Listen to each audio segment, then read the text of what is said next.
प्रिय छात्रों, Verde Hindi classes में आपका स्वागत है। प्रिय छात्रों, कक्षा 11 के हिंदी के पाठ्यक्रम के अंतर्गत भक्ति काल के कृष्ण भक्ति शाखा के सर्वश्रेष्ठ कवि सूरदास और उनके पद आपके पाठ्यक्रम में सम्मिलित हैं। सूरदास के पदों में प्रमुख रूप से विनय के पद, वात्सल्य के पद और भ्रमर गीत आपके पाठ्यक्रम में सम्मिलित हैं।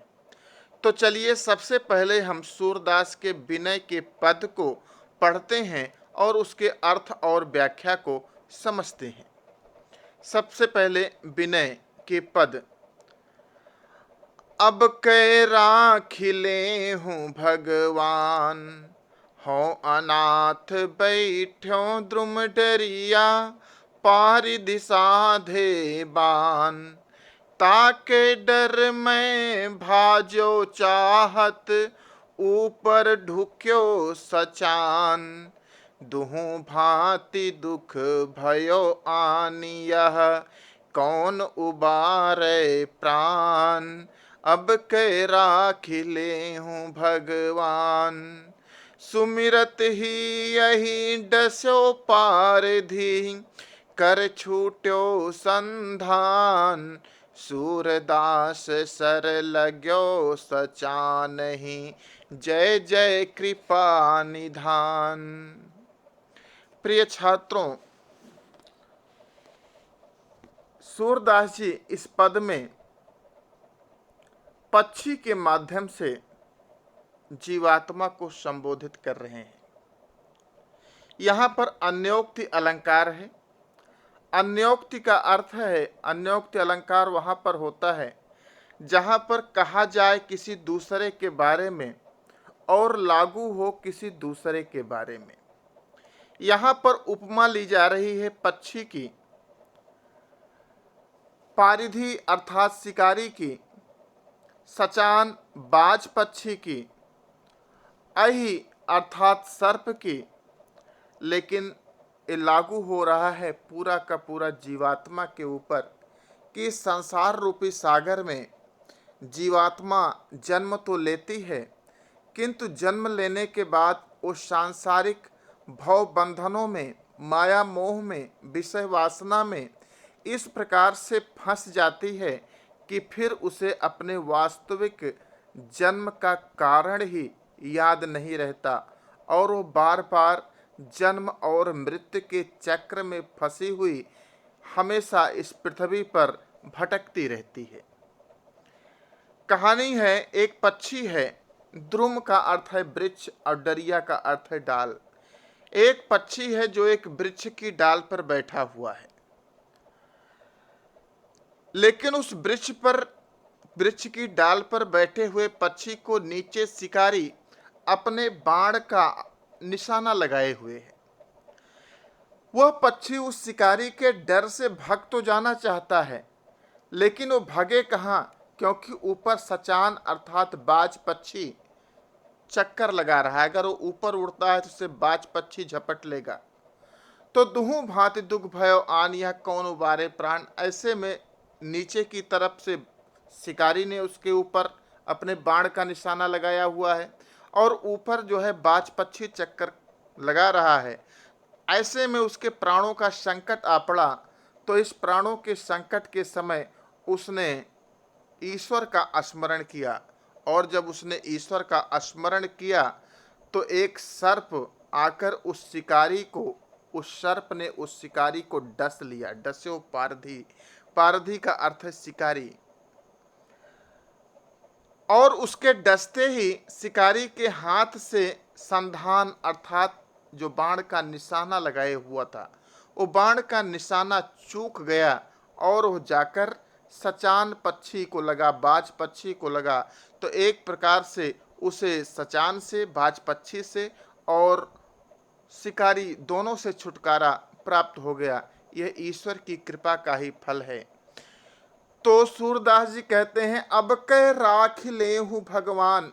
भक्त रूपी पक्षी अपने ईश्वर से प्रार्थना करता है, हे ईश्वर अब कै राख ले हूँ, इस बार मेरी रक्षा कर लीजिए। इस जन्म में मेरी रक्षा कर लीजिए।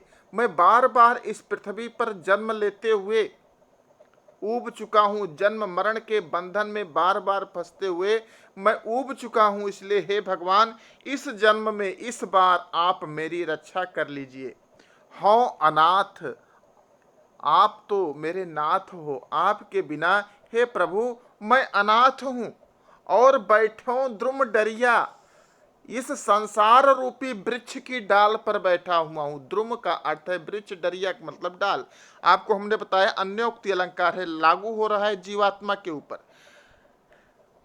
जीवात्मा रूपी पक्षी भगवान से कह रही है कि हे भगवान, बार बार इस संसार में जन्म लेते हुए जन्म मरण के बंधन में फंसते हुए मैं अब ऊब चुका हूं। आपके बिना मैं अनाथ हूं, आपके बिना मेरा कोई सहारा नहीं है। बैठो द्रुम डरिया, मैं इस संसार रूपी वृक्ष की डाल पर बैठा हुआ हूं। किंतु पारिधि साधे बान, किंतु माया मोह रूपी शिकारी, ये पारिधि कौन है? माया मोह। शिकारी कौन है? माया मोह। माया मोह रूपी शिकारी मुझ पर अपने बाण का निशाना लगाए हुए है। मैं इस संसार को त्यागना तो चाहता हूं, किंतु इस माया मोह के चक्कर में मैं इतना अधिक फंस चुका हूं कि मैं इस संसार को त्याग नहीं कर पा रहा हूं। ताके डर मैं भाजो चाहत, उस शिकारी के, उस माया मोह के डर से मैं इस संसार से भगना तो चाहता हूं, किंतु ऊपर ढुके सचान, ऊपर विषय वासना रूपी बाज पक्षी। ये बाज पक्षी कौन है? विषय वासना है। ऊपर बाज पक्षी, विषय वासना रूपी बाज पक्षी मंडरा रहा है, चक्कर काट रहा है। अगर मैं माया मोह रूपी शिकारी से बचकर भगना चाहूं तो बाहर विषय वासना मुझे अपने बस में करने को आतुर है। मैं विषय वासनाओं के चक्कर में आ जाऊंगा, इसलिए मैं इस संसार को त्याग नहीं कर पा रहा हूं। तो दुहु भांति दुख भयो आन यह, इसलिए हे परमात्मा, हे मेरे ईश्वर, दोनों ही भांति मुझे दुख ने घेर लिया है। ना तो मैं माया मोह का परित्याग कर पा रहा हूं, ना तो विषय वासना का परित्याग कर रहा हूं। कौन उबारे प्राण? हे प्रभु, आपके अलावा इस संसार में मेरे प्राणों की रक्षा कौन कर सकता है? मेरी इस आत्मा को मोक्ष कौन प्राप्त करा सकता है? आप ही हो जो मुझे इस माया मोह और विषय वासना से मेरी रक्षा कर सकते हो। सुमिरत ही अहि डसो पारधि, ईश्वर का इस प्रकार से मन से, आत्मा से स्मरण किए जाते ही, सुमिरत ही, स्मरण किए जाते ही अहि डसो पारधि। ये अहि का अर्थ है सर्प। कौन सा सर्प है? ज्ञान रूपी सर्प। ज्ञान रूपी सर्प ने माया मोह रूपी शिकारी को डस लिया, काट लिया। अर्थात उसके जीवात्मा रूपी पक्षी के हृदय में ज्ञान की उत्पत्ति जब हो गई, ईश्वर का स्मरण करते ही जीवात्मा रूपी पक्षी के हृदय में जब ज्ञान का उत्पत्ति हो गई, तो उसने माया मोह रूपी शिकारी को डस लिया, अर्थात माया मोह पर विजय प्राप्त कर ली। और शिकारी के हाथ से जो संधान, जो बाण का निशाना लगा हुआ था, वो बाण का निशाना छूट गया। सूरदास सर लगे हो सचा नहीं। सूरदास जी कहते हैं सर का भी अर्थ है बाण। सूरदास जी कहते हैं कि उसके हाथ से वो सर, संधान, बाण का निशाना छूटते ही वो सर, वो बाण लगे हो सचा नहीं, जाकर बाज पक्षी को, विषय वासना रूपी बाज पक्षी को लगा। ऐसे में इस प्रकार से उस जीवात्मा रूपी पक्षी को विषय वासना रूपी बाज और माया मोह रूपी शिकारी दोनों से छुटकारा प्राप्त हो गया।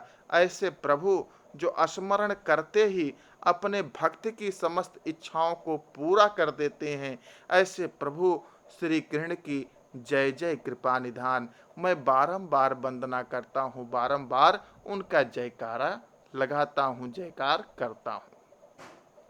अगला पद,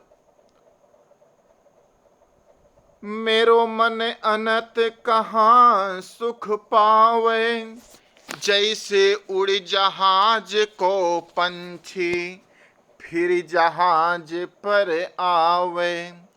कमल नयन को छाड़ी महातम, और देव को ध्यावे।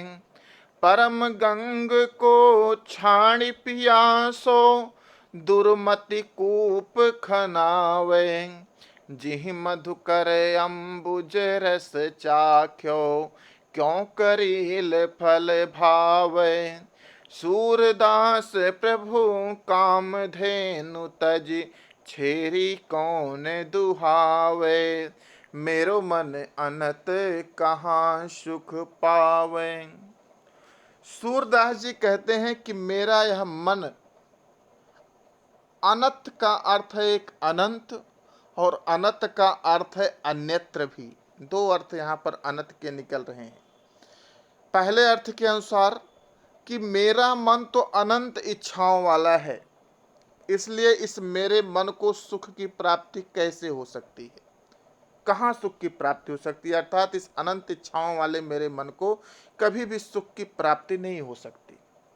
और अगर अनंत का अर्थ अन्यत्र समझा जाए तो यहाँ पर अर्थ होगा मेरो मन अनंत कहाँ सुख पावे।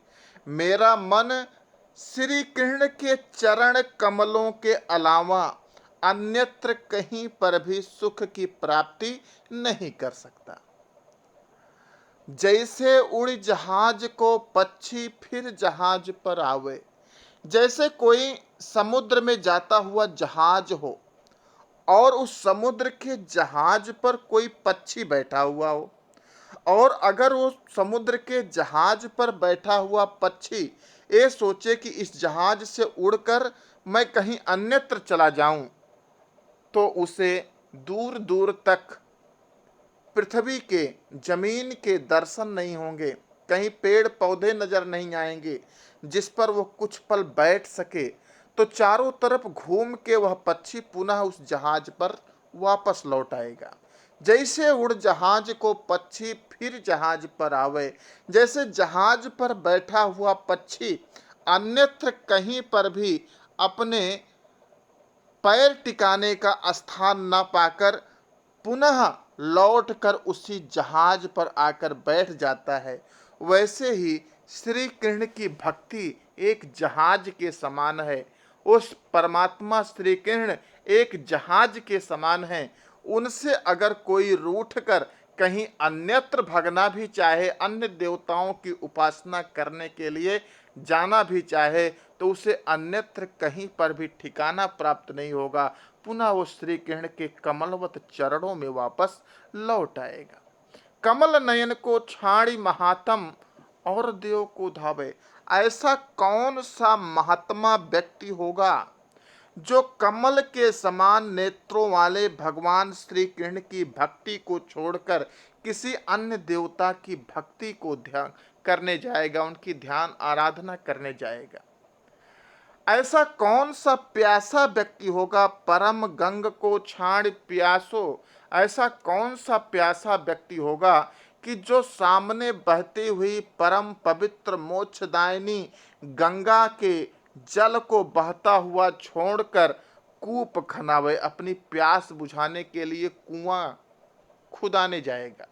ऐसा व्यक्ति दुर्मत ही होगा, मूर्ख ही होगा। ऐसा कौन सा मूर्ख व्यक्ति होगा कि अपनी प्यास बुझाने के लिए सामने बहती हुई परम पवित्र मोक्षदायिनी गंगा के जल को छोड़कर कुआं खुदाने जाएगा। अर्थात ऐसा शायद कोई नहीं होगा। जिह मधुकर अंबुज रस चाख्यो, मधुकर का अर्थ है भौरा।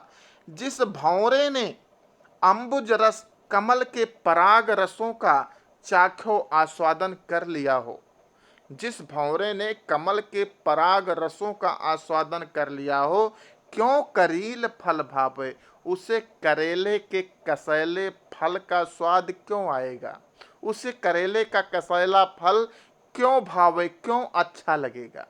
सूरदास प्रभु काम धेनु तज, छेरी कौन दुहावे। सूरदास जी कहते हैं जो मेरे श्री कृष्ण कामधेनु के समान है, अर्थात जो समस्त कामनाओं को पूरा कर देते हैं, जो समस्त कामनाओं को पूरा करने वाले हैं, ऐसे श्री कृष्ण की भक्ति को छोड़कर कोई छेरी कौन दुहावे, कोई बकरी दुहाने के लिए क्यों जाएगा, अर्थात कोई अन्य छोटे देवताओं की आराधना करने में कभी भी समझदारी नहीं अपनी समझेगा। तो प्रिय छात्रों, इस प्रकार से सूरदास के दो विनय के पद जो कि आपके पाठ्यक्रम में सम्मिलित थे, इनकी अर्थ और व्याख्या हमने आपको बताई। आप इसे पूरा देखिए और समझिए और अपने कमेंट भी कीजिए कि आपको यह कितना समझ में आया, कितना अच्छा लगा, और अपने साथियों को भी इससे जोड़िए और उन्हें शेयर कीजिए। धन्यवाद। प्रिय छात्रों, वर्डी हिंदी क्लासेज में आपका स्वागत है। प्रिय छात्रों, कक्षा 11 के हिंदी पाठ्यक्रम के अंतर्गत सूरदास के विनय के पद सूरदास भाग 1 में बताए जा चुके हैं। अब भाग 2 के अंतर्गत वात्सल्य और भ्रमर गीत के कुछ पद के अर्थ और व्याख्या यहाँ पर हम समझेंगे। तो चलिए, सबसे पहले हम सूरदास के वात्सल्य के पद, जो कि केवल एक पद है, इसको पढ़ते हैं और इसकी व्याख्या और अर्थ समझते हैं। हरिजू की बाल छवि कहों बरनी, सकल सुख की सीयू, कोटि मनोज शोभा हरनी, भुज भुजंग सरोज नयननि, बदन विधुजित लरनी, रहे बिबरनी सलिल नभ, उपमा अपर दुरि डरनी, मंजू में चक मृदुल तनु, अनुहरत भूषण भरनी, मनहु सुभग सिंगार, शिशु तरु फर्यो अद्भुत फरनी, चलत पद प्रतिबिंब मणि, आगन घुटुरुअन करनी, जलज संपुट सुभग छवि, भरी लेति उर जनु धरनी, पुण्य फल अनुभवति सुतहि, बिलोकी कै नंद घरनी, सूर प्रभु की उर्वशी, किल कनि ललित लर खरनी। प्रिय छात्रों, सूरदास भगवान श्री कृष्ण के बाल सौंदर्य का वर्णन करते हुए कहते हैं कि हरिजू की बाल छवि कहों बरनी। भगवान श्री कृष्ण के बाल सौंदर्य का वर्णन कहो बरनी, कितना मैं करूं। उनके बाल सौंदर्य का वर्णन नहीं किया जा सकता। वह इतने अधिक सुंदर हैं कि किसी कवि में सामर्थ्य नहीं है कि उनकी सुंदरता का वास्तविक वर्णन कोई कवि कर सके। सकल सुख की सीयू, सीयू का अर्थ है खान, जहाँ से जन्म होता है, सुखों का जन्म होता है। भगवान श्री कृष्ण उन संसार के समस्त सुखों की खान हैं, समस्त सुखों के जन्मदाता हैं। भगवान श्री कृष्ण की वो सुंदरता संसार के सकल सुख, समस्त सुखों की जन्मदात्री है, खान है। और उनकी सुंदरता कोटि मनोज शोभा हरणी, मनोज देवताओं में कामदेव जो कि सबसे अधिक सुंदर माने जाते हैं, लेकिन भगवान श्री कृष्ण की सुंदरता कोटि मनोज शोभा हरणी, करोड़ों कामदेवों की सुंदरता को हर लेती है, अर्थात उन पर विजय प्राप्त करती है। भगवान श्री कृष्ण के बाल सौंदर्य का मैं कहाँ तक वर्णन करूं। सूरदास जी कहते हैं कि हरिजू की बाल छवि कहों बरनी। भगवान श्री कृष्ण के बाल सौंदर्य का मैं कहाँ तक वर्णन करूं। किसी कवि में सामर्थ्य नहीं है कि उनके बाल सौंदर्य का वास्तविक वर्णन कर सके। भगवान श्री कृष्ण का बाल सौंदर्य संसार के समस्त सुखों की जन्मदात्री है, खान है, और उनका वह बाल सौंदर्य करोड़ों कामदेवों की शोभा पर भी विजय प्राप्त करने वाला है। भुज भुजंग सरोज नयननी, बदन विधुजित लरनी। भगवान श्री कृष्ण की जो भुजाएं हैं वह सर्प के शरीर की कोमलता और सुडौलता पर, जो नेत्र हैं, नयननी, नयनन का अर्थ है नेत्र, वह कमल की पंखुड़ियों पर या कमल के पुष्पों पर, और बदन जो उनका मुख है वो विधु अर्थात चंद्रमा पर जित लरनी लड़ाई में विजय प्राप्त करता है। अर्थात किसकी लड़ाई में? सुंदरता की लड़ाई में। भगवान श्री कृष्ण की भुजाएं सर्प की भुजाओं से भी अधिक कोमल और सुडौल हैं। उनके नेत्र कमल के सुंदरता से भी अधिक सुंदर हैं। उनके बदन, उनका मुख चंद्रमा से भी अधिक सुंदर है, क्योंकि इन पर विजय प्राप्त कर लेता है। इसलिए ये तीनों चीजें, भुजंग, सरोज और विधु चंद्रमा, कहीं इनकी उपमा श्री कृष्ण के सौंदर्य से ना दी जाने लगे, इसलिए रहे बिबरनी सलिल नभ। भुजंग जाकर बिबरनी बिलों में छिप गए, सर्प जाकर बिलों में छिप गए हैं, सरोज अर्थात कमल जाकर सलिल अर्थात सरोवरों में छिप गए हैं, और विधु अर्थात चंद्रमा जाकर आकाश में छिप गया है। उपमा अपर दुर्डरनी, कि कहीं इनकी उपमा भगवान श्री कृष्ण के सौंदर्य से न की जाने लगे, क्योंकि सौंदर्य की लड़ाई में ये तीनों चीजें भगवान श्री कृष्ण से पराजय स्वीकार कर चुके हैं। अर्थात भगवान श्री कृष्ण की सुंदरता इन तीनों की सुडौलता, सुंदरता पर विजय प्राप्त कर चुकी है। मंजु मेचक मृदुल तनु अनुहरत भूषण भरनी। मंजु का अर्थ सुंदर, मेचक का अर्थ श्यामल, मृदुल तनु भगवान श्री कृष्ण का सुंदर, श्यामल और मृदुल अर्थात कोमल जो शरीर है, अनुहरत भूषण भरनी, अपने अपने अनुरूप शरीर के अनुरूप विभिन्न प्रकार के आभूषणों से लदा हुआ है, भरा हुआ है, अर्थात लदा हुआ है। उसे देखकर ऐसा लगता है मनहु सुभग सिंगार शिशुतरु फरो अद्भुत परनु। मानो कोई, यहाँ पर उत्प्रेक्षा अलंकार आ रहा है, मनहु, मनु मानो, जनु जानो, जहां पर लगता है वहां पर उत्प्रेक्षा अलंकार होता है। मनहु सुभग सिंगार शिशुतरु, मानो कोई सुंदर श्रृंगार का छोटा वृक्ष हो, शिशु तरु हो, शिशु का मतलब छोटा बालक और तरु का अर्थ है वृक्ष। मानो कोई श्रृंगार का छोटा सा वृक्ष हो, और वो श्रृंगार के जो छोटा वृक्ष है, जो भगवान श्री कृष्ण का शरीर है, जिस पर विभिन्न प्रकार के आभूषण लदे हुए हैं, उन्हें देखकर ऐसा लगता है फरो अद्भुत फरनी, मानो उसमें अद्भुत फल लगे हुए हैं, या अद्भुत फलों से वह श्रृंगार का छोटा सा वृक्ष लदा हुआ है। चलत पद प्रतिबिंब मन आगन घुटुरवन करनी।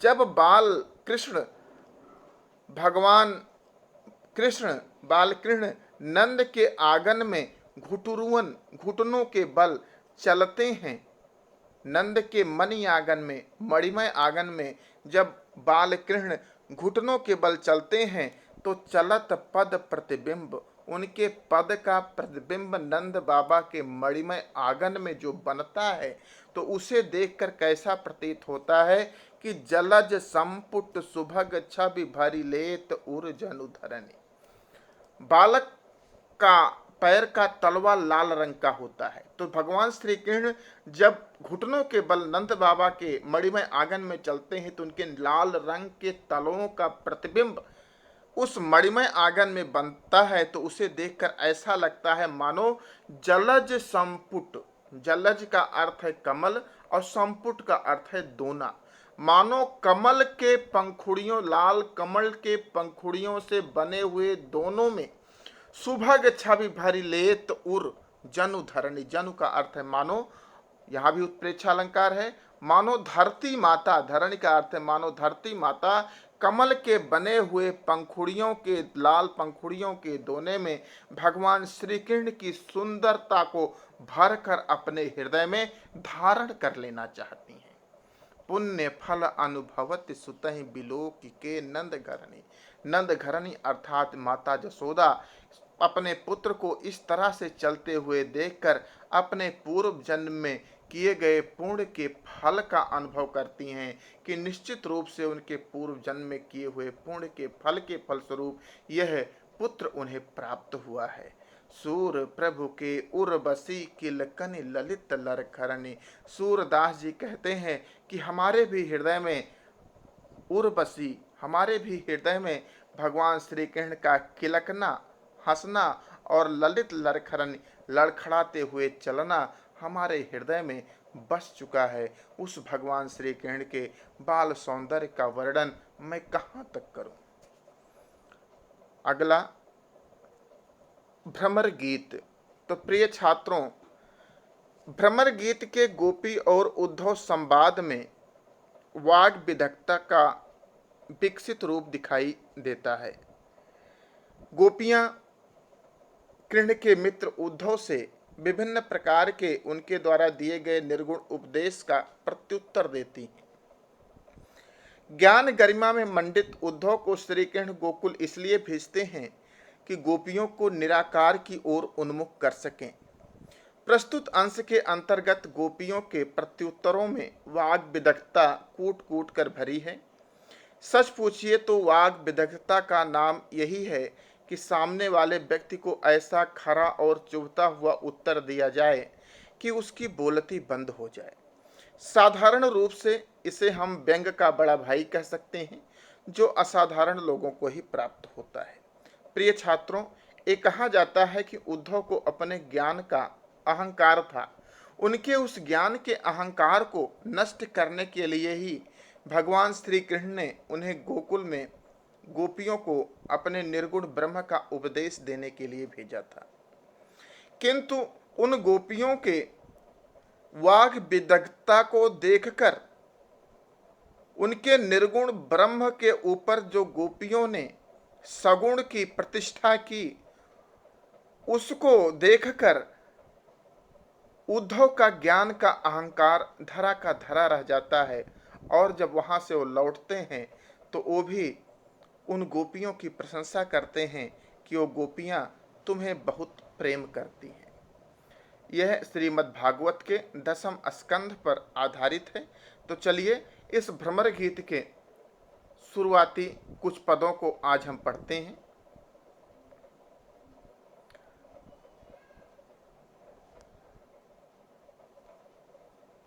उधो मोहि ब्रज बिसरत नाही, हंस सुता की सुंदर कगरी, अरु कुंजन की छाही, वै सुरभि वै बच्छ दोहिनी, खरिक दुहावन चाही, ग्वाल बाल मिले करत कुलाहल, नाचत गही गही बाही, यह मथुरा कंचन की नगरी, मन मुक्ता हल जाही, जब ही सुरती आवत वा सुख की, जीव उमगत तन नाही, अनगन भांति करी बहुलीला, जसुदानंद निबाही,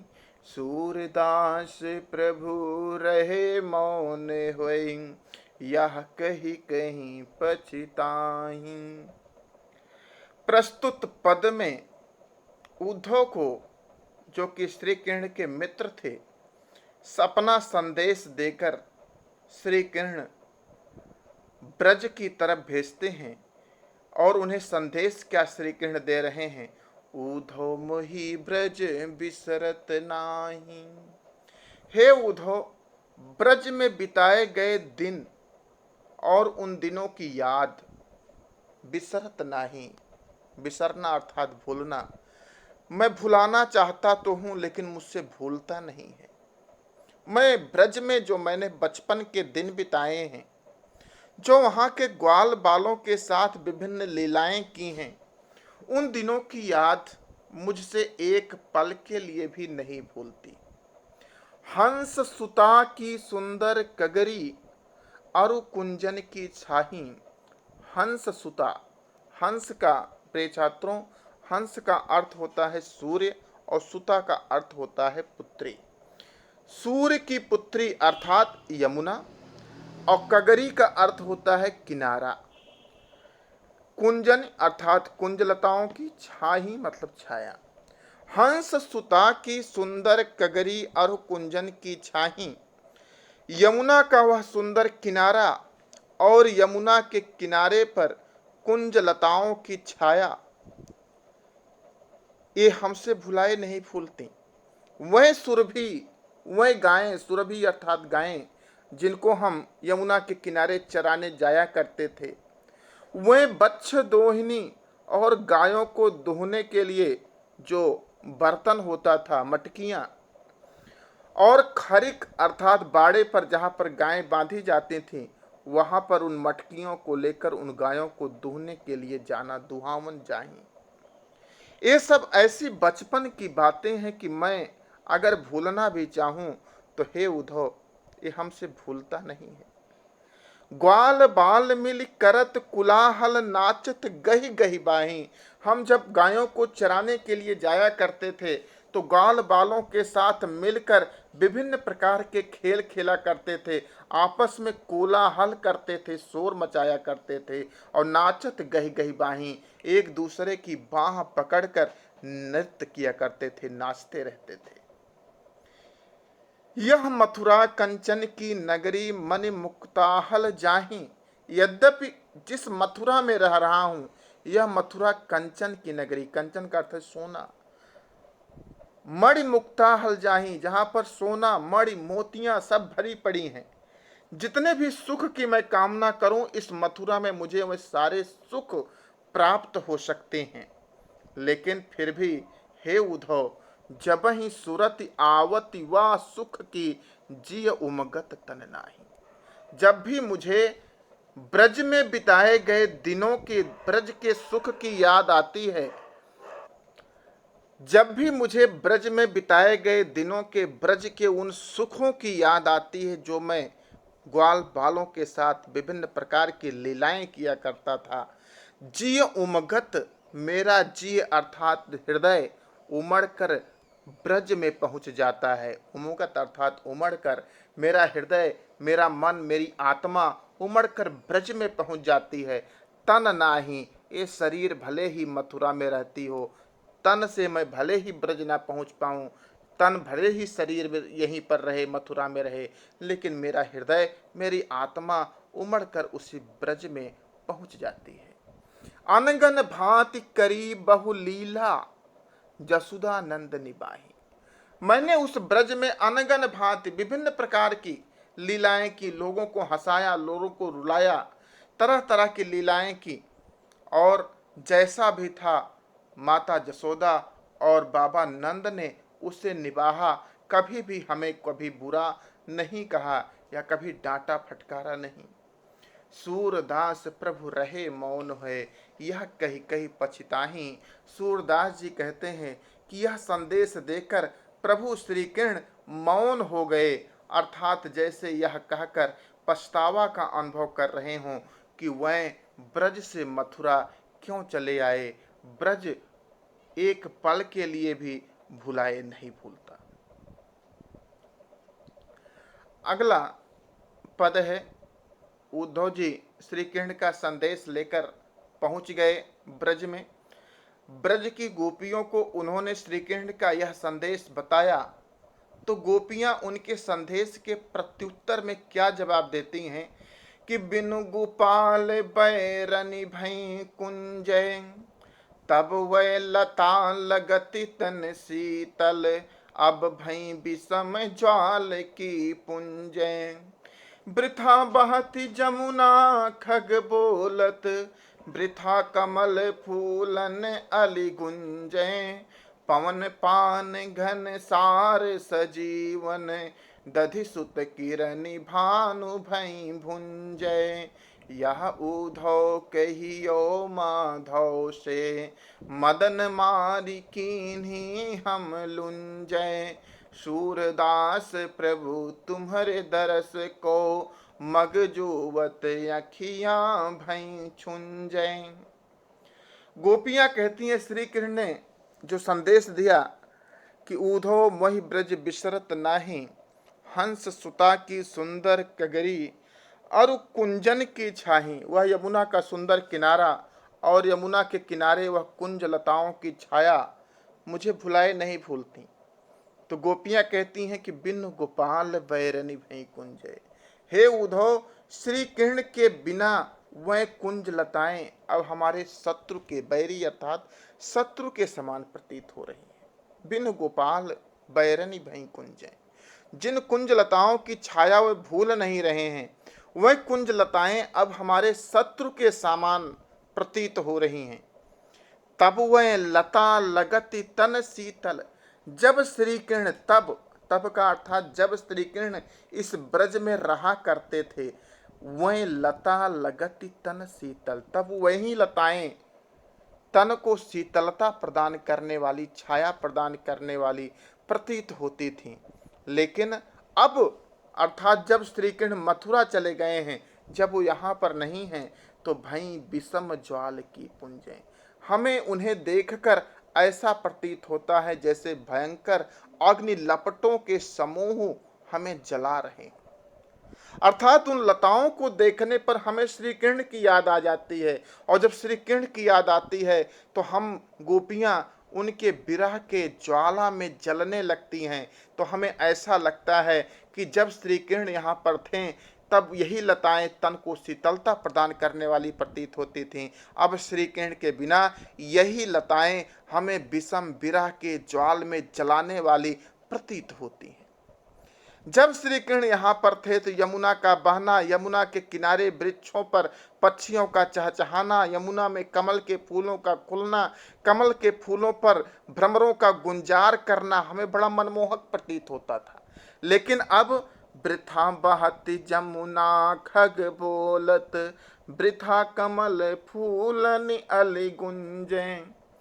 जमुना का बहना वृथा अर्थात व्यर्थ लगता है। वृथा बहती जमुना। अब श्री कृष्ण के बिना यमुना का प्रवाह, यमुना का बहना भी हमें व्यर्थ लगता है। खग बोलत, यमुना के किनारे के वृक्षों पर पक्षियों का बोलना, कलरव करना भी हमें व्यर्थ ही प्रतीत होता है। यमुना में कमल के फूलों का खिलना हमें व्यर्थ प्रतीत होता है, और कमल के फूलों पर भ्रमरों का गुंजार, अली का अर्थ है भ्रमर। यमुना में खिले कमल के फूलों पर उन भ्रमरों का गुंजार भी हमें अब व्यर्थ प्रतीत होता है। हे उद्धव, पवन पान घनसार सजीवन दधिसुत किरण। पवन का अर्थात शीतल मंद वायु, पान का अर्थात जल, घनसार अर्थात कपूर, संजीवन अर्थात संजीवनी बूटी, दधिसुत का अर्थ है चंद्रमा, दधि के पुत्र चंद्रमा, चंद्रमा की किरणें। ये सब हमें जो शीतलता प्रदान करने वाली चीजें हैं, जो शरीर को शीतलता प्रदान करती हैं, शीतल मंद पवन, शीतल जल पान, पानी अर्थात शीतल जल, घनसार अर्थात कपूर, संजीवन अर्थात शीतल संजीवनी बूटी, और दधिसुत किरण चंद्रमा की शीतल किरणें, ये सब हमें श्री कृष्ण के बिना भानु भई भुंजें, सूर्य की किरणों के समान शरीर को जलाने वाली, भूजने वाली अर्थात शरीर को जलाने वाली प्रतीत होती हैं। इसलिए हे उद्धव, जब ब्रज से लौटकर मथुरा जाना तो यह उद्धव कहियो माधव से मदन मारी कीन्हे हम लुंजें। हे उद्धव, जब ब्रज से मथुरा लौटकर जाना तो माधव से अर्थात श्री कृष्ण से यह कहना कि मदन मार कीन्हे हम लुंजय। कामदेव ने, मदन का अर्थ है कामदेव ने, हम गोपियों पर आक्रमण करके हमारे शरीर को लुंज पुंज अर्थात अशक्त बना दिया है। हमारा शरीर अब अशक्त हो गया, शक्तिहीन हो गया है, अब हम कुछ कर नहीं सकती। सूरदास प्रभु तुम्हारे दरस को मग जोवत अखियां भई चुंजय। और सूरदास जी कहते हैं कि गोपियां कहती हैं कि हे उद्धव, उनसे यह भी कहना कि तुम्हारे दर्शन के लिए निरंतर मग जोवत, मग का अर्थ है रास्ते को, जोवत देखते देखते अब तो हमारी अखियां भई छुंजें, हमारे आँखों की ज्योत भी अब छुंजें अर्थात कम होने लगी हैं, चीड़ होने लगी हैं, अब हमारी आँखों से भी कम दिखाई पड़ने लगा है। तो प्रिय छात्रों, ये इस प्रकार से वात्सल्य का एक पद और भ्रमर गीत के 2 पद सूरदास की व्याख्या भाग 2 में आप लोगों ने देखा और पढ़ा। आप इसको पूरा देखिए, पढ़िए, समझिए और अच्छा लगे तो हमें कमेंट भी अपने ज़रूर कीजिएगा। पूरा वीडियो देखिए, अपने साथियों को भी शेयर कीजिए। धन्यवाद। प्रिय छात्रों, वर्डी हिंदी क्लासेज में आपका स्वागत है। प्रिय छात्रों, कक्षा 11 के हिंदी के पाठ्यक्रम के अंतर्गत सूरदास के विनय के पद, वात्सल्य के पद और भ्रमर गीत संकलित हैं। इसके पार्ट 1 में हमने विनय के पद, पार्ट 2 में वात्सल्य के पद और भ्रमर गीत के 2 पद का अध्ययन किया।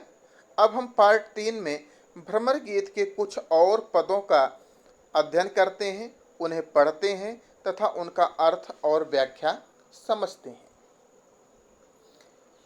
हमारे हरिहारिल की लकरी, मन क्रम बचन नंद नंदन उर यह दृढ़ करी पकरी। जागत सोवत स्वप्न दिवस निशि कान्ह कान्ह जकरी। सुनत जोग लागत है ऐसो ज्यों करवी ककरी। सूतो व्याधि हम को ले आए देखी सुनी न करी।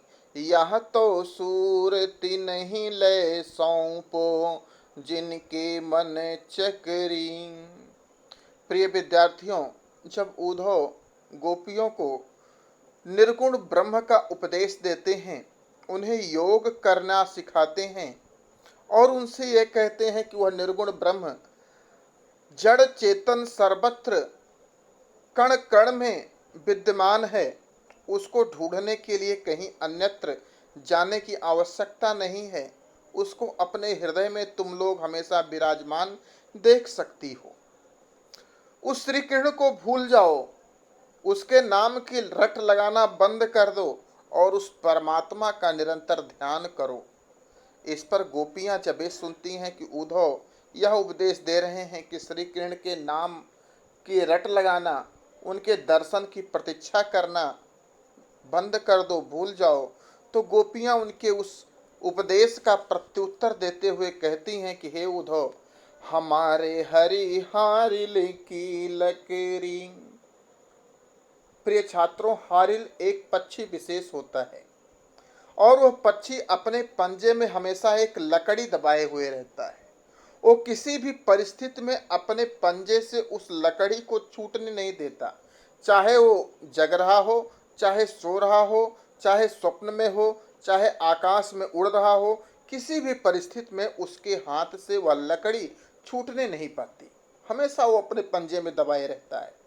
तो गोपियां उसी हारिल पक्षी का उपमान लेते हुए कहती हैं कि हे उद्धव, हमारे हरिहारिल की लकड़ी। हमारे श्री कृष्ण तो हारिल पक्षी के पंजे में दबी हुई उस लकड़ी के समान है जो वह कभी छोड़ता नहीं, जिसका वो कभी परित्याग नहीं करता। मन क्रम बचन नंद नंदन उर यह दृढ़ करी पकड़ी। हमने भी अपने उर में अपने हृदय रूपी पंजे से उस नंद नंदन को, उस भगवान श्री कृष्ण को मन कर्म और वचन से दृढ़ता से पकड़ रखा है। हम कभी भी उनको अपने हृदय से छोड़ नहीं सकती, हृदय रूपी पंजे से उनको कभी हम अलग नहीं कर सकती। जागत सोवत स्वप्न दिवस निशि। जागते हुए, सोते हुए, स्वप्न में, दिवस दिन में, निशि और रात्र में हमेशा हम कान्ह कान्ह जकरी, श्री कृष्ण के नाम की ही जकरी का अर्थ रट लगाते हुए रहती हैं। कभी भी हम उनको अपने हृदय से भुला नहीं सकती। सुनत जोग लागत है ऐसो ज्यों करवी ककरी। तुम्हारा यह योग का संदेश, योग का उपदेश सुनकर ऐसा लगता है कि जैसे कोई खाने के लिए कड़वी ककड़ी दे रहा हो। जिस तरह से कड़वी ककड़ी चखते ही कड़वी लगती है और उसे मनुष्य तुरंत त्याग कर देता है, उसको खाता नहीं है, उसी प्रकार से तुम्हारा यह योग का उपदेश, योग का संदेश हम लोगों के लिए कड़वी ककड़ी के समान प्रतीत हो रहा है, जो खाने योग्य नहीं, त्यागने योग्य होती है। अतः हम तुम्हारे इस योग के उपदेश को स्वीकार नहीं कर सकते, क्योंकि सूतो व्याधि हमको ले आए। ये तुम हमारे लिए योग नहीं लेकर आए हो, योग रूपी व्याधि लेकर आए हो, जिसको हम गोपियों ने ना तो कभी देखा है, जिसके बारे में ना तो हम गोपियों ने कभी सुना है, और जिस योग को ना हम गोपियों ने कभी किया है, उस योग को हम गोपियां कैसे स्वीकार कर सकती, अर्थात कभी भी स्वीकार नहीं कर सकती। यह तो सूर तिन्हि लय सौंपो जिनके मन चकरी।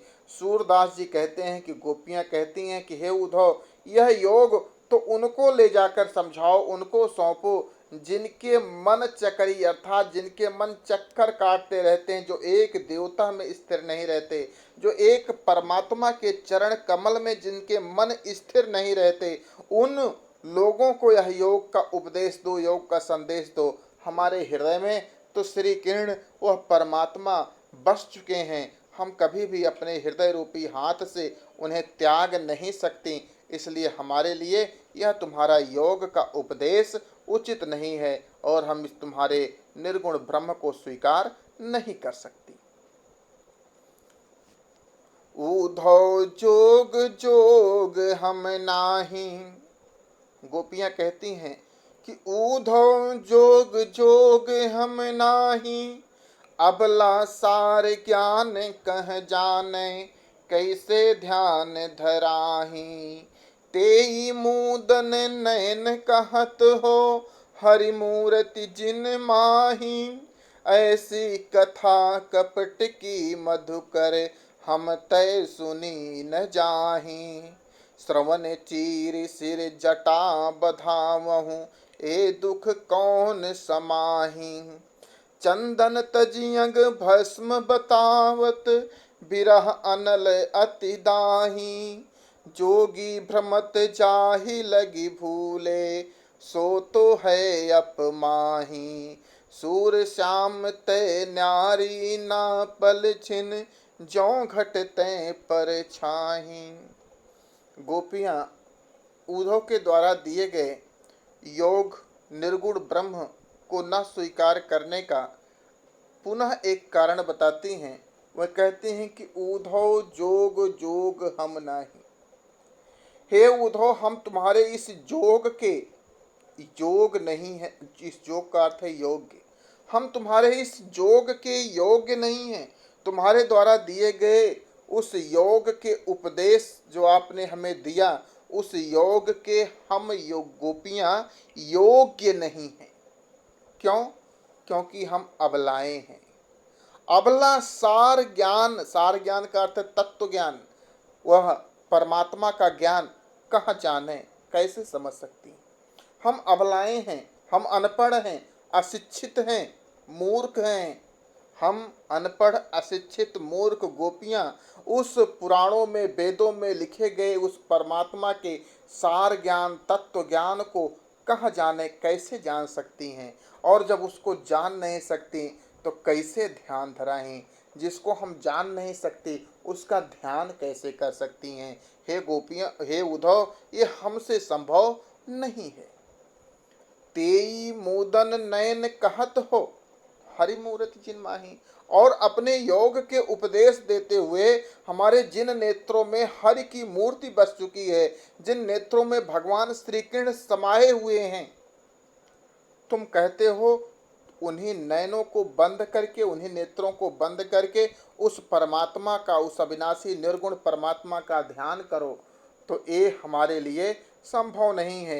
ये बातें तो हमें कपटपूर्ण बातें लगती हैं कि जिन नेत्रों में हमारे श्री कृष्ण बसे हुए हैं, तुम कहते हो कि उन नेत्रों को बंद करके उस अविनाशी परमात्मा का ध्यान करो।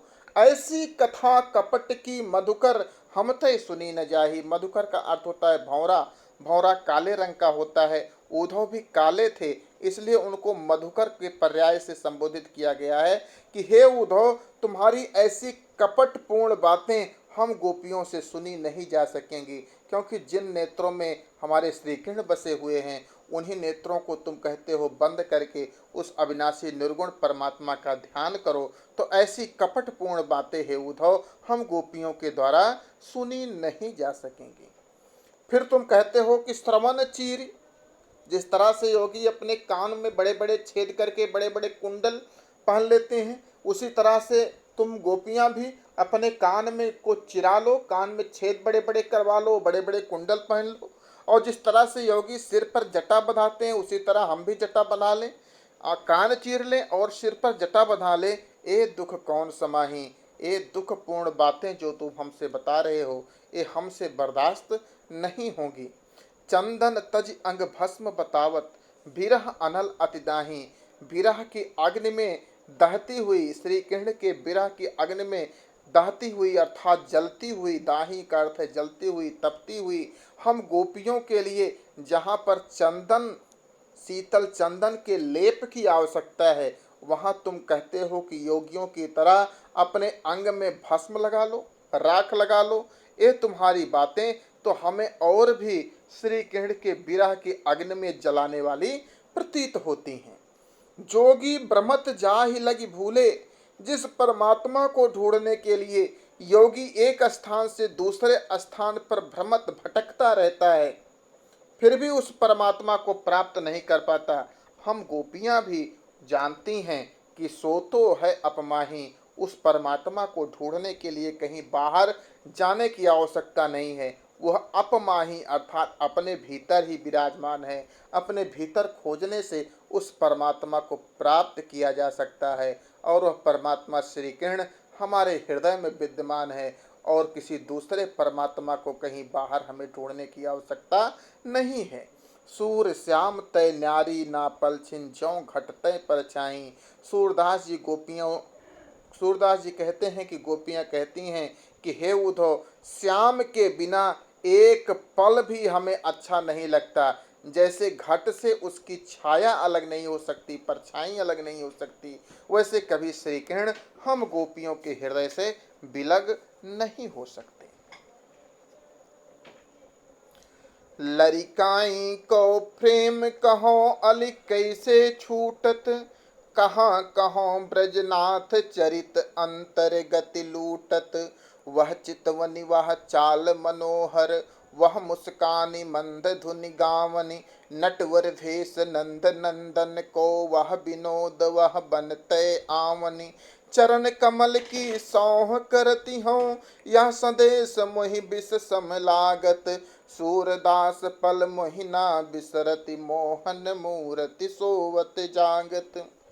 प्रिय छात्रों, उद्धव के योग का उपदेश सुनकर गोपियां और भी अधिक विचलित हो जाती हैं और पुनः उन्हें संबोधित करते हुए कहती हैं कि लरिकाई को प्रेम कहो अलि कैसे छूटत। विद्यार्थियों, जो उधर भ्रमर के लिए मधुकर शब्द आया था, अली का भी अर्थ होता है भ्रमर, और ये जो संबोधन है भ्रमर गीत नाम इसके लिए इसीलिए पड़ा क्योंकि भ्रमर का रंग काला होता है और उद्धव भी काले रंग के थे, इसलिए उन्हें अली का संबोधन प्राप्त हुआ। तो गोपियां कहती हैं कि लरिकाई को प्रेम कहो अलि कैसे छूटत। हे उद्धव, जिस प्रेम को छोड़ने की, जिसे भूलने की बात तुम कर रहे हो, वो कोई युवावस्था का प्रेम नहीं है कि किया और फिर भूल गए। ये लड़िकाई को प्रेम है, ये बचपन का प्रेम है, और जो बचपन का प्रेम होता है वो किसी से कभी भी नहीं भूलता। तो लड़िकाई को प्रेम कहो अलि कैसे छूटत। हे उद्धव, ये बचपन का प्रेम जो श्री कृष्ण से हम गोपियों का है, तुम ही बताओ, कहो तुम ही बताओ, यह प्रेम बचपन का जो प्रेम है इसको हम कैसे भूल सकती हैं, कैसे छुड़ा सकती हैं। कहाँ कहो ब्रजनाथ चरित, मैं उस ब्रजनाथ श्री कृष्ण के चरित्रों का बखान मैं तुमसे कहाँ कहूँ, कितना करूं। अंतर्गत लूटत, वो प्रत्येक गोपिका के हृदय के अंतर मन को लूटता है, अर्थात विजय प्राप्त करता है। उनके चरित्र का बखान किया नहीं जा सकता। वह चितवनी वह चाल मनोहर, वह मुस्कान मंद धुनि गावनी। श्री कृष्ण का वह चितवन, वह देखने का तरीका, वह चाल मनोहर और मनोहर चाल से चलना, वह मुस्कान, वह जो मुस्कान थी उनके ओंठों पर जो हम लोगों को देखकर मुस्कुराते थे, और मंद धुनि गावन, और बांसुरी बजाते हुए मंद धुन में गायन करना। नटवर भेष उनका नटवर भेष धारण करना, किसका? नंद नंदन को। नंद नंदन अर्थात भगवान श्री कृष्ण का वह देखने का तरीका, वह मनोहर चाल, वह मुस्कान और मंद धुन में बांसुरी बजाते हुए गाना, नटवर भेष धारण करना, और वह विनोद, वह हम गोपी ग्वाल बालों से हंसी मजाक करना, और वह बनते आवन और वन से गायों को चराते हुए वापस लौट कर आना। हे उद्धव, ये सब ऐसी बातें हैं, ये बचपन की बातें हैं, इनको अगर हम भुलाना भी चाहें तो हम भुला नहीं सकते। चरण कमल की सौह करती हूँ, मैं उन श्री कृष्ण के कमलवत चरणों की सौगंध खाकर, सौह का अर्थ सौगंध, खाकर कहती हूँ कि यह संदेश मोहि विष सम लागत। तुम्हारे द्वारा दिया गया यह निर्गुण ब्रह्म का संदेश, उस योग का उपदेश हमें विष के समान, जहर के समान प्रतीत हो रहा है। सूरदास पल मोहिना बिसरति मोहन मूरति सोवत जागत। सूरदास जी कहते हैं कि गोपियां कहती हैं कि हे उद्धव, ओह मोहन मूर्ति, श्री कृष्ण की मोहनी मूर्ति जो सबके हृदय को मोह लेती थी, सबके हृदय पर विजय प्राप्त कर लेती थी, वह मोहनी मूर्ति एक पल के लिए भी ना बिसरत अर्थात नहीं भूलती है। सोवत जागत, ना तो सोते हुए ना तो जागते हुए। इसलिए हे उद्धव, हम तुम्हारे द्वारा दिए गए उस निर्गुण ब्रह्म के उपदेश को, योग के उपदेश को कभी भी हम स्वीकार नहीं कर सकते। कहत कत परदेसी की बात, मंदिर अर्ध अवधि बदि हम सो, हरि आहार चली जात। शशि रिपु बरस सूर रिपु जुग बर, हर रिपु कीन्हो घात। मघ पंचक लई गयो शामरो, ताते अति अकुलात। नखत वेद ग्रह जोरी अर्ध करी, सोई बनत अब खात। सूरदास बस भई बिरह के, कर्मी जे पछितात। प्रिय छात्रों, इसे कहा जाता है दृष्टिकूट पद। सूरदास ने अपने सूर सागर में दृष्टिकूट पदों की भी रचना की है, जिनका अर्थ निकालना कठिन होता है। शास्त्रों के ज्ञान से ही इन दृष्टिकूट पदों का अर्थ निकाला जा सकता है। तो अगर आपसे कभी पूछा जाए बहुविकल्पीय प्रश्नों में कि दृष्टिकूट पदों की रचना किसने की है, तो सूरदास ने की है। दृष्टिकूट पदों की रचना किस ग्रंथ में हुई है, तो सूर सागर में हुई है। ये दृष्टिकूट पद, चलिए हम इसका अर्थ निकालते हैं। गोपियां कहती हैं कि कहत कत परदेसी की बात, हे उद्धव, तुम किस परदेसी की बात कर रहे हो? तुम किस परदेसी का संदेशा लेकर हमारे पास आए हुए हो? क्या यह वही परदेसी है जो मंदिर अरध अवधि बदि हमसो, हरि आहार चल जात? अब देखो, मंदिर का अर्थ होता है घर, घर का अर्ध मतलब आधा भाग। घर के आधा भाग को क्या कहते हैं? एक पक्ष, एक भाग। एक पक्ष, घर का आधा भाग एक पक्ष होता है ग्रामीण शब्दावली में।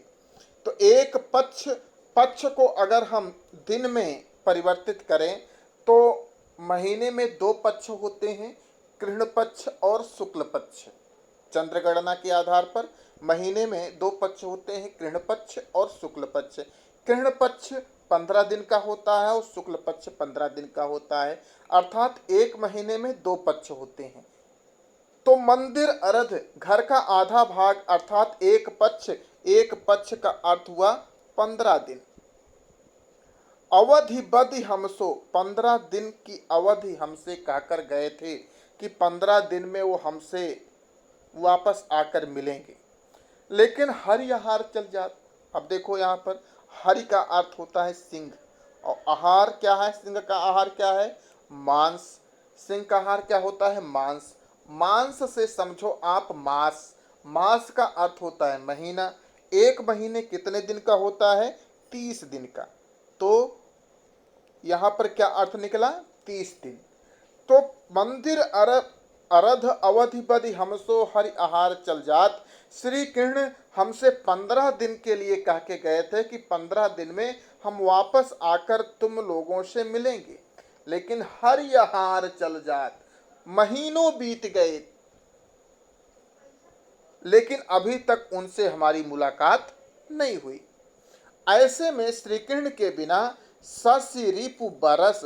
अब शशि का अर्थ होता है चंद्रमा और रिपु का अर्थ होता है शत्रु। चंद्रमा का शत्रु कौन है? आप लोग सोचो, चंद्रमा का शत्रु कौन है? और सूर्य रिपु जुगबर, सूर्य का अर्थ है सूर्य, रिपु का अर्थ है शत्रु। सूर्य का शत्रु कौन है, ये भी सोचो। और हर रिपु कीन्हो घात, हर का अर्थ है शंकर, हरि हर कहा जाता है, हरि का अर्थ विष्णु, हर का अर्थ है शंकर भगवान।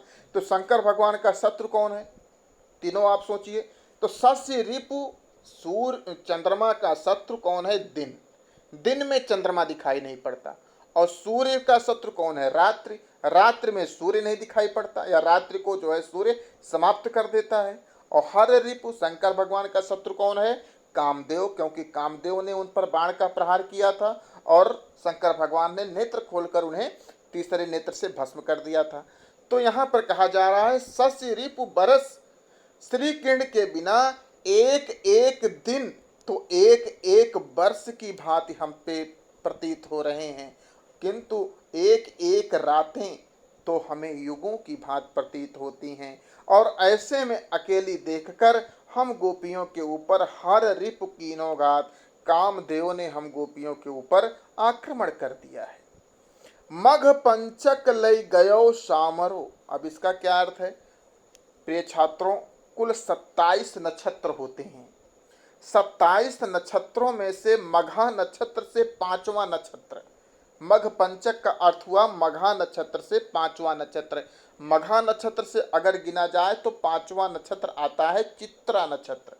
तो चित्रा से समझिए आप चित्त, चित्त से समझिए आप मन। तो मघ पंचक लई गयो सांवरो, हमारा मन तो सांवरे श्री कृष्ण मथुरा जाते समय अपने साथ ही लेते गए। ताते अत अकुलात, उसी के कारण हम गोपियां उनके विरह में और अधिक आकुल अर्थात व्याकुल रहती हैं। नखत वेद ग्रह जोरी, अर्ध करी सोई बनत अब खात। अब जो हम लोग भोजन कर रही हैं श्री कृष्ण के विरह में, वो क्या खा रही हैं? नखत, वेद और ग्रह जोड़ लो और उसका आधा कर लो, जो बने वही हम खा रही हैं। तो कितने नक्षत्र होते हैं? हमने आपको बताया 27 नक्षत्र होते हैं। वेद कितने होते हैं? 4। और ग्रह कितने हैं? 9। तो 27 और 4 31, और 31 और 9 ग्रह 40 हो गया। 40 का आधा करो, कितना हो जाएगा? 20। तो 20 अर्थात 20 का अर्थ है जहर। अर्थात हम लोग श्री कृष्ण के बिना भोजन नहीं कर रही बल्कि विषपान कर रही हैं, जहर खा रही हैं, किसी तरह से हमारा शरीर जीवित रहे और एक बार उन श्री कृष्ण की हम लोगों की आंखें दर्शन कर पा जाएं।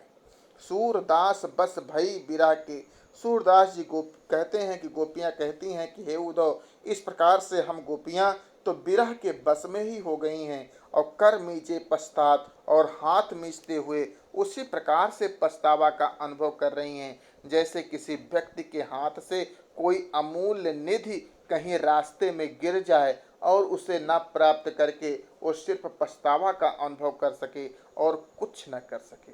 तो प्रिय छात्रों, इसका पूरा अर्थ एक बार फिर से आप देख लो कि कहत कथ परदेसी की बात, हे उद्धव आप तुम किस परदेसी की बात कर रहे हो? क्या उसी परदेसी की बात जो 15 दिन की हमसे कह के गया था, लेकिन महीनों बीत गए अभी तक लौट कर नहीं आया, और उसके न आने से एक एक दिन तो हम गोपियों के लिए एक एक वर्ष की भांति प्रतीत होते हैं, किंतु एक एक रातें तो हमें गोपियों के लिए तो जुगों की भांति प्रतीत होती हैं।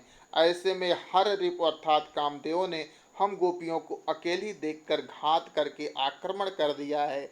मघ पंचक लई गयो सांवरो, मघ पंचक अर्थात हमारा चित्त हम मथुरा जाते समय सांवरे श्री कृष्ण अपने साथ ले गए। इसी कारण हम गोपियाएं उनके विरह में और अधिक व्याकुल रहती हैं और हम सिर्फ शरीर धारण करने के लिए भोजन के रूप में विषपान ही कर रही हैं कि एक बार उनके हमें दर्शन प्राप्त हो जाएं। सूरदास जी कहते हैं, गोपियां कहती हैं कि हे उद्धव हम गोपियां तो बस विरह के बस में हो गई हैं और हाथ मिचते हुए उसी प्रकार से पछतावा का अनुभव कर रही हैं जिस प्रकार से किसी दरिद्र व्यक्ति के हाथ से कोई अमूल्य निधि गिर जाए और वह हाथ मिचते हुए पछतावा का अनुभव करने के सिवा और कुछ न कर सके। तो विद्यार्थियों, इस प्रकार से सूरदास के ये 4 पद भाग 3 के अंतर्गत हमने आपको बताए। इसको आप लोग पढ़िएगा, समझिएगा। आपको अच्छा लगे, समझ में आए तो निश्चित रूप से हमें अपने कमेंटों से सूचित कीजिएगा और इस चैनल से अपने साथियों को भी जोड़िएगा, उन्हें सब्सक्राइब करने को प्रेरित कीजिएगा और उन्हें यह वीडियो शेयर कीजिएगा। धन्यवाद। प्रिय छात्रों, वर्डी हिंदी क्लासेज में आपका स्वागत है। प्रिय छात्रों, कक्षा 11 के हिंदी काव्य के पाठ्यक्रम में सूरदास के विनय के पद, वात्सल्य के पद और भ्रमर गीत के पद संकलित हैं। सूरदास भाग 1 के अंतर्गत आपको विनय के पद, भाग 2 के अंतर्गत वात्सल्य और भ्रमर गीत के पद और भाग 3 में भ्रमर गीत के कुछ पद और भाग 4 में शेष बचे हुए इन भ्रमर गीत पदों की आज हम सब पढ़ेंगे और इनका व्याख्या सीखेंगे। निस दिन बरसत नैन हमारे, सदा रहती बरसारी तू हम पर, जब तय श्याम सिधारे। दृगयंजन न रहत निसी बासर, कर कपोल भय कारे। कंचु की पट सूखत नहीं कबहूँ, उर बिच बहत पनारे। आंसू सलिल सबय भई काया, पल न जात रिस टारे।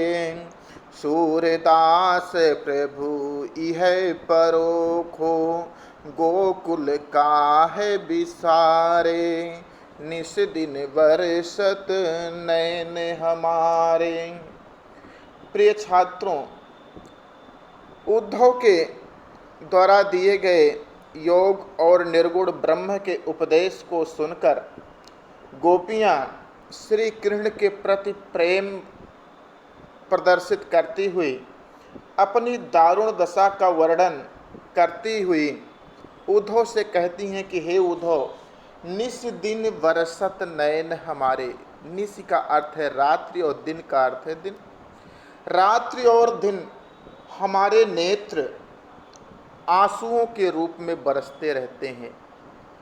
निस दिन बरसत नयन हमारे, रात दिन श्री कृष्ण की याद में हमारे नेत्र आंसुओं के रूप में हमेशा बरसते रहते हैं।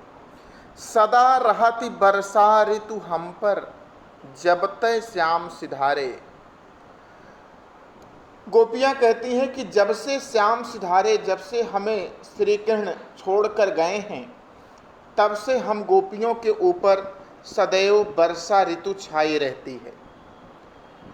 वास्तविकता में श्याम रंग के मेघों, बादलों के चले जाने के बाद तो वर्षा ऋतु समाप्त हो जाती है, लेकिन यहाँ पर हमारे श्याम श्री कृष्ण के चले जाने के बाद भी वर्षा ऋतु अर्थात अश्रु वर्षा हम गोपियों के ऊपर छाई हुई है। और इस वर्षा के कारण, इस अश्रु वर्षा के कारण दृग अंजन न रहत निसि बासर। निस का अर्थ है रात्रि और बासर का अर्थ है दिन में। दृग का अर्थ है नेत्र और अंजन का अर्थ है काजल। दृग अंजन न रहत निसि बासर। इन आंसुओं के कारण हमारे नेत्रों में कभी भी ना तो दिन में और ना तो रात में काजल टिक पाता है। आंसुओं के साथ वह काजल बहते रहते हैं और उन्हें पोंछते पोंछते कर कपोल भय कारे। कर का अर्थ है हाथ और कपोल का अर्थ है गाल। हमारे हाथ और गाल उन आंसू मिश्रित कज्जलों को पोंछते पोंछते काले पड़ गए हैं। कंचु की पट सूखत नहीं कबहूँ, कंचुक पट अर्थात हमारा चोली का वस्त्र, सूखत नहीं कबहू उर्बिच बहत पनारे, हमारी चोली कभी सूख नहीं पाती, क्योंकि हमारे उर अर्थात हमारे हृदय पर हमेशा आंसुओं के पनाले अर्थात आंसुओं की धाराएं बहती रहती हैं। हमारा वह कंचुकी का वस्त्र कभी सूखने नहीं पाता, क्योंकि निरंतर अश्रुधारा बहने के कारण हमारे उर बिच बहत पनारे, हमारे हृदय के बीच में हमेशा पनाले अर्थात आंसुओं की धाराएं बहती रहती हैं। आंसू सलिल सबय भई काया, पल न जात रिस टारे। अब तो ऐसा प्रतीत होता है कि मानो हमारा शरीर ही आंसुओं में परिवर्तित हो गया है। आंसू सलिल सबय भई काया, पूरी काया पूरी शरीर ही ऐसा लगता है जैसे आंसुओं में परिवर्तित हो गई अर्थात अश्रुमय हो गई हो। पल न जात रिस टारे, अब तो कामदेव का क्रोध भी एक पल के लिए भी, रिस का अर्थ है क्रोध, अब तो कामदेव का क्रोध भी एक पल के लिए भी शांत नहीं हो रहा है। इसलिए सूरदास प्रभु इह परेखो, गोकुल काहे विसारे। सूरदास जी कहते हैं कि गोपियाँ कहती हैं कि हे उद्धव, हमें तो यह परेखो, इसी चीज़ का पछतावा है, पश्चाताप है, दुख है कि श्री कृष्ण मथुरा गए तो गए, लेकिन गोकुल और गोकुल के निवासियों को उन्होंने क्यों भुला दिया। गोकुल काहे विसारे, श्री कृष्ण मथुरा गए तो गए, लेकिन गोकुल और गोकुल के निवासियों को उन्होंने क्यों भुला दिया। अगला पद, उद्धव भली भई ब्रज आए, विधि कुलाल कीन्हे कांचे घट, ते तुम आनि पकाए। रंग दीन्हो हो कान्हे सामरे, अंग अंग चित्र बनाए। पाते गरे नैन नेहते, अवधि अटा पर छाए। ब्रज करी आमा जोग ईधन करी, सुरति आनि सुलगाए। फूक उषास बिरह प्रजरिन संग, ध्यान दरस सियराए। भरे सपूरन सकल प्रेम जल, छुअन न काहू पाए। राजकाज तय गए सूर प्रभु, नंद नंदन कर लाए। उद्धव भली भई ब्रज आए। प्रिय छात्रों, उद्धव श्री कृष्ण का संदेश लेकर ब्रज में आए हुए हैं। गोपियों को अपने निर्गुण ब्रह्म और अपने योग का उन्होंने उपदेश दिया है, किंतु उद्धव का कोई भी कथन गोपियों को स्वीकार नहीं है। वह उन पर व्यंग करती हुई कहती हैं कि उद्धव भली भई ब्रज आए। हे उद्धव, आपने बड़ा अच्छा काम किया कि जो ब्रज चले आए। यदि आप ब्रज न आए होते तो शायद हम गोपियों को इस बात का एहसास न होता, पता न चलता कि हम श्री कृष्ण के प्रेम में कितनी पक चुकी हैं, हम श्री कृष्ण से कितना प्रेम करती हैं कि किसी अन्य प्रलोभन में भी श्री कृष्ण के प्रेम का परित्याग नहीं कर सकती। विधि कुलाल कीन्हे कांचे घट, विधि का अर्थ है ब्रह्मा या विधाता और कुलाल का अर्थ है कुम्हार। विधाता रूपी कुम्हार ने हमारे शरीर को कच्चे घड़े के समान बनाया था, कच्चे घड़े के समान बनाया था। इस कारण जिनके टूटने अथवा गल जाने का भय था, लेकिन ते तुम आनि पकाए, उन्हें तुमने आकर पका दिया। अब हमारा यह कच्चा घड़ा, शरीर रूपी कच्चा घड़ा कभी भी ना तो गलेगा ना तो टूटे फूटेगा। रंग दीन्हो हो कान्ह सांवरे, अंग अंग चित्र बनाए। हमारे इस शरीर रूपी घड़े को, हे उद्धव, आपने हमारे इस शरीर रूपी घड़ों को प्रिय श्री कृष्ण के विविध रंगों से रंग दिया है। रंग दीन्हो हो कान सांवरे, हमारे इस शरीर रूपी घड़ों को आपने प्रिय श्री कृष्ण के लीलाओं रूपी विविध रंगों से रंग दिया है और अंग अंग चित्र बनाए। इनके प्रत्येक अंग पर विभिन्न प्रकार के आपने चित्र बना दिए हैं। उन्होंने जो ब्रज में लीलाएं की हैं, उन समस्त लीलाओं के चित्र हमारे अंगों पर अब बन चुके हैं। पाते गरह न नयन नेहते, अवधि अटा पर छाए। श्री कृष्ण के मथुरा चले जाने के बाद पाते गरय न नयन नेहते, ये हमारे जो कच्चे घड़े हैं ये गल नहीं पाते। किससे? नयन नेहते, आँखों से बहते हुए नेह का अर्थात स्नेह प्रेम, प्रेम रूपी अश्रु जल से एक गल नहीं पाते, क्योंकि अवधि अटा पर छाए, अवधि रूपी ये अटारी पर रखे गए थे। श्री कृष्ण कह के गए थे कि एक निश्चित अवधि में वह ब्रज पुनः वापस आ जाएंगे। मथुरा चले जाने पर ये शरीर रूपी घड़े जो आंसुओं के वर्षा जल से इसलिए नहीं गल पाए क्योंकि ये अवधि रूपी अटारी पर रखे हुए थे। श्री कृष्ण कह के गए थे कि एक निश्चित अवधि में वो लौट कर ब्रज अवश्य आएंगे, लेकिन तुमने तो और भी अच्छा कार्य कर दिया। ब्रज करी अवा जोग ईंधन करी सुरति आनि सुलगाए। हे उद्धव, तुमने तो संपूर्ण ब्रज को आवा बना दिया, कुम्हार का आवा जिसमें कच्चे बर्तन पकाए जाते हैं।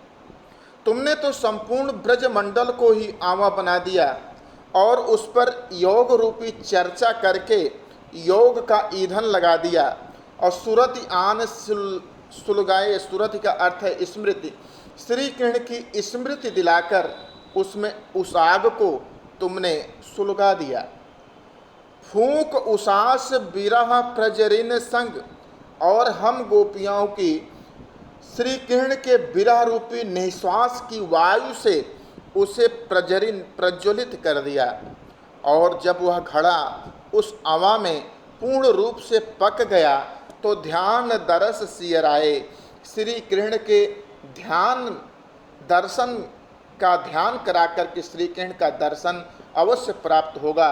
उस अवा को तुमने शीतल कर दिया।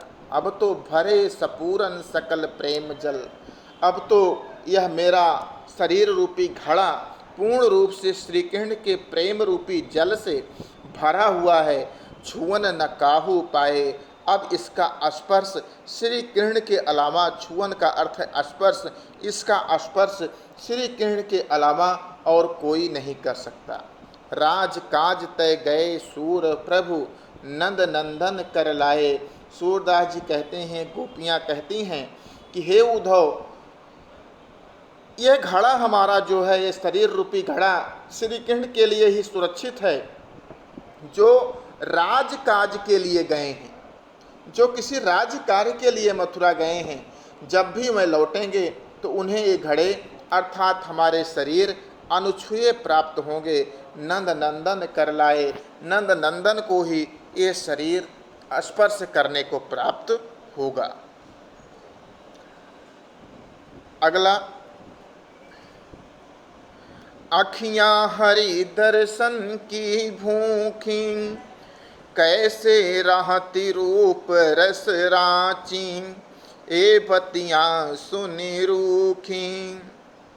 अवधि गनत इकटक मग जोवत, तब इतनो नहीं झूखी। अब यह जोग संदेशो सुनी सुनी, अति अकुलानी दुखी। बारक वह मुख आन दिखावहूँ, दुहि पय पिबत पतूखी। सूर सुकत हठी नाव चलावत, ए सरिता है सूखी। प्रिय छात्रों, सूरदास ने इस पद में गोपियों की कृष्ण भक्त का भावात्मक स्वरूप प्रस्तुत किया है। उद्धव निर्गुण भक्त यौम योग की बातें करते हैं, जिन्हें सुनकर गोपियां कहती हैं कि उनकी योग की नीरस चर्चा वह नहीं सुनना चाहती, क्योंकि उन्हें श्री कृष्ण के दर्शनों की लालसा है, जिनके बिना उनके नेत्र प्यासे हैं। गोपियां कहती हैं, आँखियाँ हरि दर्शन की भूखी। हे उद्धव, हमारी आँखें तो श्री कृष्ण के दर्शन की भूखी हैं। हमारी आँखें श्री कृष्ण के दर्शन के लिए व्याकुल हैं। कैसे रहत रूप रस राची, ए बतियाँ सुनी रूखी। ए श्री कृष्ण के रूप के रस में, श्री कृष्ण के रूप और प्रेम के रस में कैसे रची रहती थी, कब से पगी हुई रहती थी। हमेशा उन्हीं के बारे में चिंतन किया करती थी। लेकिन ए बतियाँ सुनी रूखी, तुम्हारी यह योग की नीरस बातें सुनकर अब तो ये आँखें रूखी रूखी सी अर्थात व्याकुल सी प्रतीत हो रही हैं। अवधि गनत इकटक मग जोवत, तब इतनो नहीं झूठी। जब तुम नहीं आए थे तब हम गोपियां जो श्री कृष्ण के आने का एक एक दिन गिनती रहती थी। अवधि गनत, श्री कृष्ण आ जाएंगे, कल आएंगे, ये जो एक एक दिन हम गोपियां श्री कृष्ण के आने के दिन को गिना करती थीं। एक टक मग जोवत, एक टक श्री कृष्ण के आने के रास्ते पर निगाह लगाए रहती थी। मग अर्थात रास्ता, जोवत अर्थात प्रतीक्षा करना। एक टक श्री कृष्ण के आने वाले रास्ते को हम देखा करती थी, उनकी प्रतीक्षा करा करती थी। तब इतनो नहीं झोंकी, तब भी ये हमारी आँखें, झूठी का अर्थ है दुखी हुई, तब भी हमारी आँखों को इतना दुख नहीं प्राप्त हुआ जितना तुम्हारे इस योग की नीरस चर्चा को सुनकर हमें दुख की प्राप्त हुई। अब यह जोग संदेशो सुन सुन अति अकुलानी दुखी। अब तो तुम्हारे इस योग के संदेश को सुनकर हमारी ये आँखें अत्यधिक अकुलानी, अत्यधिक व्याकुल हैं और अपने आप को अत्यंत दुखी अनुभव कर रही हैं। बारक वह मुख आनि दुखावो, बारक अर्थात बार एक बार है उद्धव, तुमसे निवेदन है कि श्री कृष्ण का वह मुख हम गोपियों को दिखा दो कि जो दुह पिय पिबत पतूखी। पय का अर्थ है दूध और पतूखी का अर्थ है पत्तों के दोने में, पिबत अर्थात पिया करते थे। जो गायों को पत्ते के दोने में जिनका दूध दुहकर पिया करते थे, हमें उस श्री कृष्ण का एक बार वह मुख ले आकर दिखा दो, तभी हम तुम्हारी कृपा समझेंगे। सूर सुकत हठ नाव चलावत, ए सरिता है सूखी। सूरदास जी कहते हैं कि हे उद्धव, तुम सुकत का अर्थ है रेत, हठी का अर्थ है जबरन नाव चलावत, नाव चलाने का प्रयास कर रहे हो। सरिता नदी है सूखी, ये सूख गई है। जैसे कोई व्यक्ति सूखी नदी में की बालू में हठ पूर्वक नाव चलाने का प्रयत्न करे, उसी प्रकार से हे उद्धव, तुम भी सूखी नदी की बालू में नाव चलाने का प्रयास कर रहे हो। क्योंकि हम गोपियों रूपी सरिता, गोपी रूपी नदी तो श्री कृष्ण के प्रेम को ना पाकर श्री कृष्ण के विरह में अत्यधिक सूख गई है, इसमें तुम्हारी योग रूपी नौका नहीं चल सकती। इसलिए हे उद्धव, तुम इस गोपियों रूपी नदी में अपने योग रूपी नौका को चलाने का प्रयास मत करो। प्रिय छात्रों, इस प्रकार से आपके सूरदास के भ्रमर गीत के ये पद संपूर्ण हुए। आप इसको देखिएगा, पढ़िएगा, अच्छा लगे तो इस पर कमेंट भी अवश्य कीजिएगा।